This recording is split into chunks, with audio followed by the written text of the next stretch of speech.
The Straw Hat Pirates' worst nightmare has begun. Out at sea, the Navy saw large lightning bolts striking the center of the island.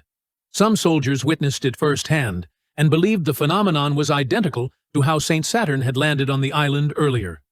Nearby, a giant archer was still firing numerous arrows at the Navy's warships, each arrow the size of a mast, making them incredibly powerful. Another giant warrior took the opportunity to jump onto the remaining ships to destroy them all. Inland, the group of giants was excitedly heading towards the center of the island, with dangerous lightning flashes before them, signaling that Luffy needed help. Even Frankie's group had to stop, worried about their friends. Luffy, at this moment, looked surprised, not understanding what had happened, as 4 extremely dangerous dark shadows appeared around him. Sanji exclaimed that something unusual was happening in this place, and therefore they had to leave as soon as possible. At this point, Dr. Vegapunk's recording was still ongoing, broadcast live from Mary Joy's, and it was known that no one could stop this live broadcast. However, the current appearance of the 4 leaders of the world government has put Egghead at risk of destruction. Saturn was continuously attacking Luffy, but he kept dodging. The dark shadows behind him began to reveal their true forms. Seeing this, Luffy was deeply shocked, thinking they were 5 giant monsters. Frightening sounds emanated from within the thick smoke. Luffy stood there, waiting to see what would happen next. In his mind, he felt as if he was being swallowed by the darkness of the 5 monsters. One by one, the different forms of the 4 newly summoned beings appeared. These are the forms of the rulers at the head of the world government. The 5 monsters including Jew Peter in the form of a sandworm, Marcus Mars in the form of a bird, Warcury in the form of a pig, Nusjuro in the form of a horse, and finally Saturn in the form of a spider. When these 5 monsters appeared together, destruction had begun. Their roars pushed Luffy back. The buildings also could not withstand it, and collapsed. With his abilities, Luffy easily escaped the rubble. However, standing before him was the massive body of the enemy. At the start of the battle, just the 5 monsters walking past Luffy forced him to dodge. These are the supreme judges of the world government. If this continues, the entire island will be destroyed. Luffy demanded that they stop. He then enhanced his body, transforming into a giant form to fight. However, Saturn used a special skill, an attack with his gaze, to defeat Luffy. Just like that, his large body shrunk back to its original form. Nusjuro then, with incredible speed, jumped over Luffy, and Luffy was also thrown far away by the pressure. With his speed, he reached the battle on the coast, where the pacifistas were still attacking the Navy warships. The damage was immense, which is why Nusjuro had to rush to help. He transformed into a centaur and used a sword to attack. The high-speed slash instantly froze the pacifista's body. This ability is somewhat similar to Brook of the Straw Hat Pirates. Just like that, a series of cyborgs were neutralized by Nusjuro, unable to function. His movement speed was so fast that Navy soldiers couldn't even see what was happening. In this way, the world government faction was able to retain all the pacifistas so that the damage would not increase. The battle on the coast was considered over as the cyborgs had part of their bodies frozen. The soldiers at this time also saw the giant horse form, but Nusjuro disappeared immediately afterward. Inside, Luffy was blown away once again by Marcus Mars. At the same time, Sanji had contacted Nami and Robin. He didn't know how to explain what was happening below, warning of a great danger approaching them. He asked them to escape immediately, and the giant bird also separated to do the same work as Nusjuro. The Marines were happy to regain the upper hand, as they could now avoid unnecessary battles with the cyborgs. The Vice Admiral ordered everyone to quickly find Bonnie and destroy the Straw Hat Pirates. Above, after flying to the shield, the giant bird let out a cry signaling that something bad was about to happen, and Sanji was also trying to run back to regroup with his teammates. He said that an extremely dangerous monster was flying towards them, so they should retreat immediately. Even Sanji had become a target of lightning attacks. Nami was worried that the remaining members had not yet arrived, and Usopp then heard a loud sound coming from behind him. Along with that was Lilith's scream, and Chopper wondered what was happening. Just then, their sunny ship rushed out, shocking the three friends, while Brook was still happily enjoying the thrill of the ship speeding away. Lilith begged someone to stop this. Back to Luffy's battle in his Sun God Nika form, Saturn began to feel annoyed as his opponent easily dodged his attacks. Seeing this, Jupiter stepped in to help, trying to swallow Luffy, but he still escaped. Luffy realized that his opponent was an earthworm that could hide underground, and because he couldn't predict where Jupiter would appear, he was thrown into the sky. Just like that, Luffy fell into the mouth of the giant monster. The scene then shifted to the beach, where only a few cyborgs were still active. However, they were soon defeated by Nuzjuro, and the giant bird turned its body into fire and plunged straight into the protective shield to find Vegapunk's broadcast device and destroy it. Inside, Usopp still didn't realize this and contacted Sanji, saying that Brook and Lilith were temporarily there with them and the sunny ship. Brook confidently said, "See, I told you it would be fine," and Lilith scolded him for saying that when Usopp was the one who stopped the ship. Before that, when the sunny ship rushed over, he used a type of bullet that grew trees to stop the ship, and they were also planning to leave according to the original plan. However, Zoro was still fighting, and Jinbei was going to call his teammate back. Sanji was angry when he heard this, and he asked Jinbei about the situation there, and he said he understood the situation. "Even if their battle is not over, I will force Zoro back." Hearing this, Sanji was somewhat relieved. At the same time, the two powerful warriors were still competing. Lucci continuously used speed to attack, but Zoro still blocked it. His opponent ran around, creating a smokescreen to obscure his vision, and then launched a powerful kick that cut down all the surrounding trees. Zoro also responded with 3 continuous slashes, and as the two sides rushed at each other, they suddenly felt someone extremely powerful attacking this place. In contrast to Zoro's uneasy feeling, Lucci was extremely excited, realizing that it was one of the 5 leaders of the world government. In the next slash, Zoro let go of his sword, and both sides seemed tired, as they couldn't decide a winner. Lucci thought that Zoro was distracted because he felt the terrifying haki, which was covering the entire island. Jinbei had arrived at this point and saw the battle between the two, and Lucci continued to attack with long-range moves. Zoro had to dodge, so he was approached by his opponent, and the battle was still very balanced, with neither side at a disadvantage. Jinbei informed Sanji about this, which annoyed him, as he thought Zoro was putting the entire crew in danger, calling Zoro useless without realizing that he had heard it. Zoro, fueled by his anger, wanted to unleash a finishing blow in the next move.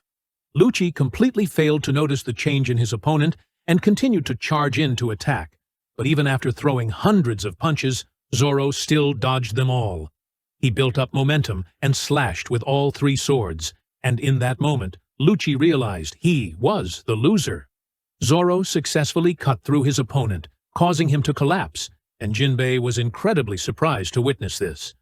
At the same time, Luffy had fallen into the monster's belly. He tried to escape, but was bitten by the earthworm's teeth. Fortunately, he was still able to escape. Luffy said he didn't taste good, so don't eat him like that. As soon as he finished speaking, Saturn controlled Luffy and slammed him straight towards Warcury, and just like that, Luffy's head collided with the head of the giant pig. Once again, he was swallowed by Jupiter. Fortunately, Brogy and Dorry were present at this time. Hearing Luffy's cries for help from inside the earthworm's belly, the 2 giant warriors rushed in to attack. Saturn and Warcury also stood up to compete, but Dorry and Brogy easily fended them off. In terms of strength, they were not inferior. The 2 giant warriors then threw the 2 monsters directly at each other. They continued to rush towards Jupiter and unleashed their ultimate move, cutting the earthworm into 3 parts. Thanks to this, Luffy was freed, which made him very happy. After seeing the 2 old giant men, Luffy also greeted them, as it had been a long time since they had met. Dorry said we couldn't stand by and watch the Straw Hat Pirates in danger, so we came here. Dorry and Brogy were relieved to see Luffy still healthy. It had been 2 years since they last met, so both were overjoyed. At the same time, Marcus Mars successfully infiltrated after crashing straight through the shield. He wanted to stop Vegapunk's live video broadcast. Below, Jinbei couldn't believe his eyes when he saw the giant creature. The bird's haki was so terrifying that even he was afraid. Therefore, he had to quickly bring Zoro back and leave this dangerous island with the other crewmates. Jinbei asked Zoro to follow him, but he refused. Lucy, despite having 3 slashes, had not yet fallen. Just by looking at his eyes, Zoro knew he could still fight. The opponent then turned to look at the two of them, just as Sanji contacted to ask if he had taken Zoro away yet. Jinbei immediately held his crewmate tightly, telling him that he had won and didn't need to fight anymore, while the opponent slowly approached. Seeing this, Jinbei used Fishman Karate to attack Lucci, a move used to create a diversion and give the other two a chance to escape. After transforming back into his human form, Lucci was surprised that Marcus Mars was here. He asked his subordinate where York was. Zoro, being led away by Jinbei, also wondered what the giant body of the monster was. And as for Lucci, facing the question from his superior, he showed fear. He then stated that York was still being held in the control room on the 4th floor, Building A. The two who just escaped were Roronoa Zoro and Jinbei, the Son of the Sea, and there were 5 other members of the Straw Hat Pirates here as well. They and 2 other Vegapunks were preparing to leave through the back exit of the lava phase, and in the basement of the laboratory, there were still 85 Cypher Paul agents and 4 Seraphim. Vegapunk's broadcast would continue in another 6 minutes. Hearing this, Marcus Mars seemed very satisfied with this useful information. He praised Lucci for doing a good job and said he had no more questions. Before letting him leave, Lucci had a request. It was about his severely injured crewmate in the control room. Please, spare him. Marcus Mars said that was very difficult. Insects are sometimes crushed, even if one has no intention of doing so. This extinguished Lucci's hope of saving his crewmate, because, after all, they were just insects in the eyes of the Gorosei. Back with Luffy, he felt that the 2 old giants were as strong as ever. They said they almost didn't recognize him, and that the Straw Hat crew must be the ones who changed the most in 2 years. Brogy asked why Luffy knew about the legendary Elbaf god's form.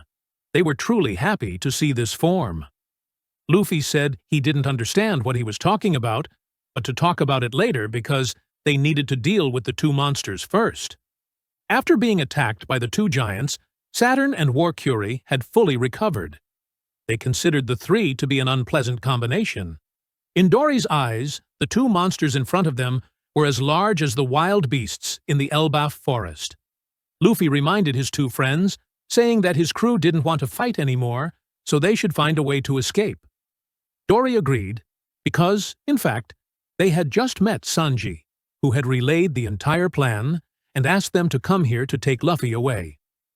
Brogy said that after reading the news about their group in the newspaper, they came here to help. The newspaper wrote that Luffy was a villain, had taken Vegapunk hostage, and was surrounded by the Marines. Hearing this, even Luffy chuckled. He didn't expect the newspaper to write such a thing. Currently, the members of the Straw Hat Pirates were separated, so they had to quickly regroup and leave this place. To inform everyone, Dorry blew a large horn, making the sound echo across the island. On the coastline, after hearing the horn, the other members of the giant pirate crew recognized it. Their captain had met Luffy, so there was no need to fight anymore. Before leaving, they also mocked the Marine soldiers below, saying that even if they attacked the Marine battleship, there would be no treasure to steal. Inside, Warcury was unhappy to realize that it was a signal to retreat, and he also wanted to issue a warning so that no one could escape. The giant pig snorted and roared, the deafening sound accompanied by haki power, forcing the 2 giants to use their shields to block. The entire island was shaking violently, and the weaker Marine soldiers were knocked unconscious by the haki. Even the giants were affected by this roar. Luffy, not hiding behind the giants' shields, bore the full brunt of the pressure Warcury created. His body began to stretch comically, to the point where his 2 eyes and the scar on his chest flew off his body. Witnessing this scene, Dorry and Brogy were so shocked they couldn't believe their eyes. Everything on Luffy had been blown away by the wind, leaving only his pants. He cried out, but showed no pain, asking his two friends to pick up his two eyes to put them back. Dorry immediately used his sword to catch the things Luffy dropped. He then retrieved everything and put them back on his body as if nothing had happened. Brogy asked if Luffy was okay. He just smiled and thanked them. Luffy said he was fine, then stretched his face like rubber to prove what he had just said. Dorry laughed loudly, thinking his body was very funny now, while Brogy admitted that Luffy was much stronger than before. And now they had to face the one who created the roar of Conqueror's Haki before they could leave. Warcury looked at the three of them and called them insects. Luffy told his two friends that the one in front of them was an arrogant member of the world government. The opponent said that to ensure Luffy would not return to his original form, he would chop him into pieces. With that, he charged to attack, and Dorry and Brogy immediately had to use their shields to block. The pig's fangs had turned into sharp blades. If the two giants hadn't stood to block the attack, Luffy's body would have been cut into many pieces. When asked if they knew who the captain of the Straw Hat Pirates was, the two giants replied in unison that Luffy was their friend. Immediately after, they used their strength to knock the beast away. Saturn then stepped in to take over the attack position, saying he didn't care about the relationship between insects like them. He wanted to erase Luffy from world history forever. Saturn spat out highly poisonous balls towards Luffy, who reminded the two giants not to touch them. He himself pulled up a nearby coconut tree to create a baseball bat to block. Using his imagination, Luffy used his teeth to shape the bat. Then he painted another layer of paint to make the bat shiny, and he also put on the hat with the number 56. As soon as the poisonous balls flew over, Luffy used the giant bat to perfectly hit them all away, even saying, "I'm returning these poisonous balls to you." Warcury and Saturn were hit, causing a huge explosion. Luffy was very surprised, not expecting it to explode so loudly. But this was their chance to escape. The other crew members warned that the flames were spreading closer, so they had to leave immediately. Brogy and Dorry thought the two monsters had exploded into smithereens, but Luffy explained that they were immortal beings and couldn't die. Even though he had tried everything, they still recovered, and they had never heard of such an ability or race. It was best to run away now before something worse happened. At the same time, Usopp's group was struggling to pull the Sunny out of the pile of trees, but despite using all their strength, they couldn't move it even a little. Nami looked at this scene with a bit of worry. "I don't know when I'll be able to leave here. Robin still needs rest, while Jinbei has brought Zoro back." Since the flying device ran out of energy, he switched to running on his own feet to be faster. On Bonnie's side, she is still running towards the giant tribe's ship. Kuma shows no signs of waking up due to severe injuries, and Atlas then warns about those standing in front of the ship, blocking their way. These are the three Marine Vice Admirals tasked with eliminating Bonnie. Sanji, on the other side, is also racing against time. He has a bad feeling about what's about to happen. Vegapunk's broadcast is still ongoing, and seeing this, York, who is tied up below, doesn't understand what they are trying to do. She demands to be uncuffed, but she can't, and at this moment, York's cry helps the giant bird discover her. Marcus Mars asks where the room on the screen that Vegapunk is showing is, and York, completely unaware of who this is, shows fear. The scene shifts to Admiral Kizaru, who is still lying on the ship. When asked where his injury is, he says this: "I have a very deep wound in my heart, but no one needs to do anything. Just let me rest." Inside the island at this moment, the giant robot has fully awakened. Although his body is very old, he still stands up and calls out, "Joy Boy."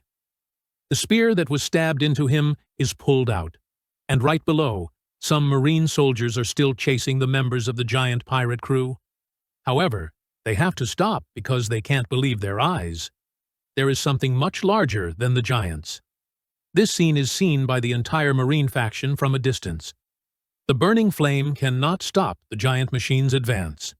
As he moves, he apologizes to Joy Boy. The situation on the island was utterly chaotic. Frankie's group was blocked from escaping by the vice admirals, while Sanji was trying to get Vegapunk's body to safety. On the other side, Nusjuro continued to take down the last active cyborgs. His speed was so great that the pacifistas, even after detecting their targets, couldn't react in time to attack. Seizing the opportunity, the Marines mobilized their entire force to bombard Egghead Island once more. This time, their goal was to wipe out the entire area, leaving the Straw Hat Pirates no escape. Nusjuro never expected that Bonnie, a mere 12-year-old girl, would be entrusted by Vegapunk with enough power to destroy an entire nation. He considered the doctor a foolish traitor. Meanwhile, the remaining giants had begun to return to their ship. The order from the Gorosei was to sink the Elbaf ship to prevent anyone from escaping. Cornered, Bonnie was forced to fight to protect Kuma. The first to engage the Vice Admiral was Frankie. His opponent possessed a steam-powered arm, but Frankie's steel arm was stronger, and he quickly defeated his foe. Immediately after, another Vice Admiral targeted Bonnie. The girl asked the accompanying giant to take care of her father, then plunged straight into battle. When her opponent called Kuma a weapon, Bonnie's anger erupted. Using her devil fruit power, she transformed him into a child. The Vice Admiral tried to beg for forgiveness, but Bonnie, who was also just a little girl, didn't hesitate to teach him a lesson he wouldn't forget. As she attacked, she shouted, "My father is a hero!" "Take back what you just said." Atlas also quickly rushed in to assist, delivering a punch that sent the third Vice Admiral flying. She asked where Luffy and the others were. If they hadn't arrived yet, the group would have to temporarily retreat. However, Frankie suggested defeating all three Vice Admirals before their comrades arrived. Despite being defeated, the Vice Admirals were still seasoned warriors with astonishing resilience. The scene shifted to Marcus Mars. With his colossal body, he terrified York to the point of tears, constantly begging for her life and crying out, "I don't taste good. Please don't eat me." Marcus Mars angrily roared, but the girl continued to cry. Finally, he broke her shackles, freeing York to calm her down. Then, Marcus Mars asked York to take him to the room appearing on the screen, where Vegapunk was broadcasting the video. Since York was also one of Vegapunk's clones, she must know the location. Having no other choice, Marcus Mars used his massive beak to grab York's body and flew off. Meanwhile, the video Vegapunk had prepared was still playing. However, he had not yet revealed the most important thing, perhaps waiting for the right moment. Shaka asked, "Aren't you having coffee?" Vegapunk replied calmly, "I'm very sensitive to hot things." Only 4 minutes remained before he would reveal the truth about the world. At the same time, Marcus Mars had brought York to a room that looked exactly like the one in the video. She confirmed, "This is it. They filmed here." Hearing this, the giant bird opened its mouth, blowing out a powerful stream of fire, incinerating everything around. He believed that if he destroyed everything, Vegapunk's broadcast would be cut off.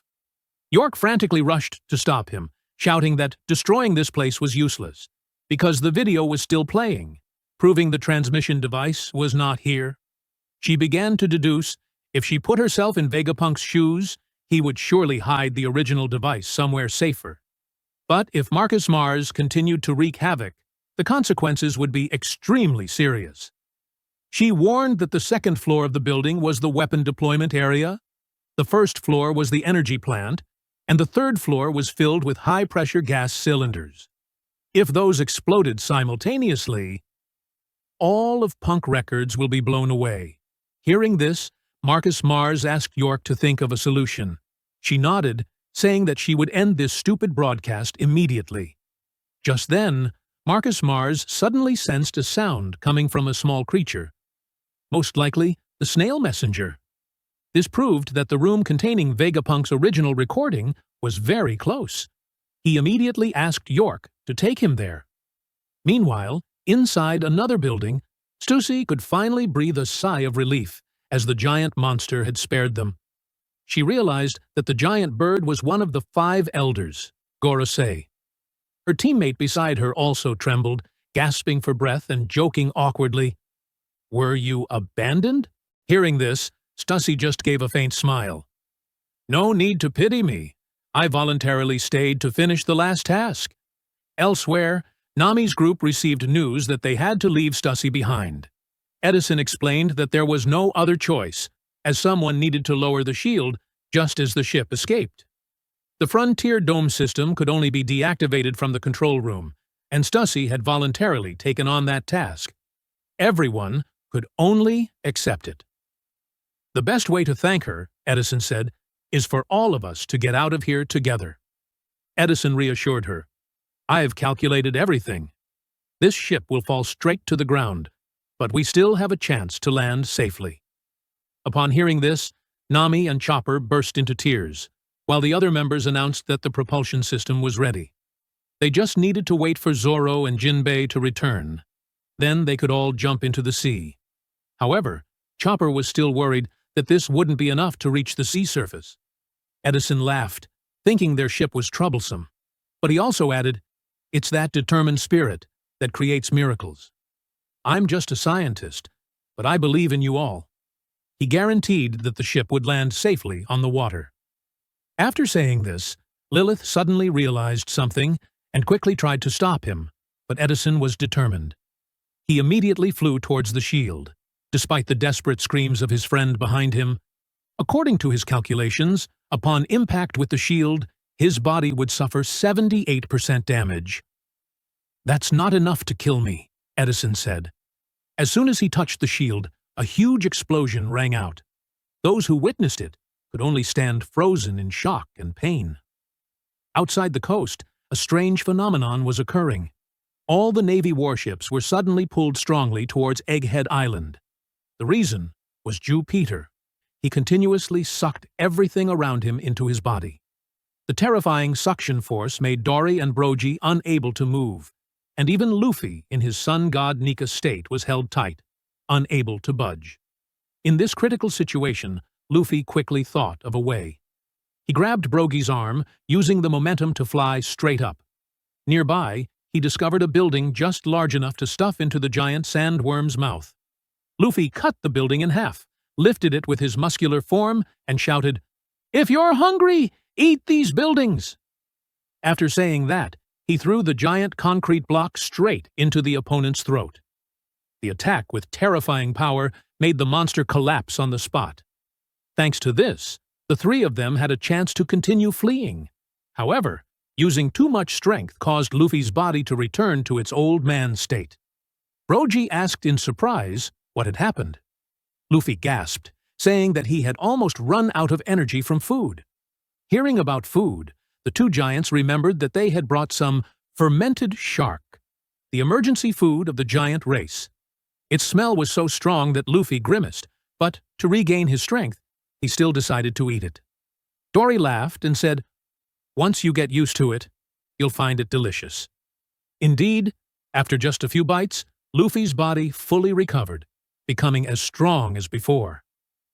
Seeing this, Dorry laughed and said, "Your body is so simple. Just eat, and you're strong again." But their joy was short-lived. Warcury, with the body of a giant pig, caught up with them. Brogy warned Luffy to stay away, but he chose to stay and fight. "Once I'm full, I'm not afraid of anything," Luffy shouted, then leaped high, activating Gear 3rd, creating a giant fist to attack Warcury. The terrible collision stunned Warcury, but Luffy also screamed in pain. The pig's body was as hard as steel. The two giants, seeing this, urged, "Retreat! Don't let these monsters catch up." At the same time, in the research area, Lilith was silently expressing her sorrow for Edison. However, they had no time to grieve, because, at that moment, Saturn suddenly appeared, putting everyone in danger. Below, Bonnie's group had finally defeated the three vice-admirals. The accompanying giant invited them onto the ship, but the very next second, he was slashed by Nusjuro's sword. His sudden appearance left everyone frozen in fear. The scene shifts to Vegapunk's secret room. Thanks to York, Marcus Mars finally found his way there. As expected, the original Den Den Mushi was there. Marcus Mars let out a cold laugh, saying that Vegapunk's luck had run out, then raised his arm, preparing to destroy the device immediately.